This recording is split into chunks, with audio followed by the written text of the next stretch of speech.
जो पत्ता होता है, आम का जो पल्लव होता है, उस आम के पत्ते पर हल्दी और सिंदूर, इन दोनों से स्वस्तिक का निर्माण किया जाए। देवी भागवत का संवाद है, बहुत ध्यान देना मानो। जिन कन्याओं का विवाह ना हो पंचमी के दिन, नवरात्रे की कोई सी भी पंचमी, मतलब जो पंचमी तिथि पड़ेगी, कोई भी नवरात्र हो, चाहे वो 4 नवरात्र में से, चाहे वो पौष का हो, अश्विन का हो, चैत्र का हो, आषाढ़ का हो, किसी भी नवरात्र में आप कर सकते हैं।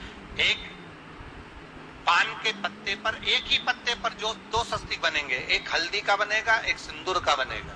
बस अंतर इतना है, जो हल्दी का स्वस्तिक है उस पर कंकु के चावल अर्थात रौली के चावल, रोली कुंकू के चावल रखना है, और जो सिंदूर का है उस पे हल्दी के चावल रखना है। इतना रखकर जिस लड़का लड़की का विवाह नहीं होता उसकी हथेली पर रखकर उसका नाम और गोत्र बोलकर, महाराज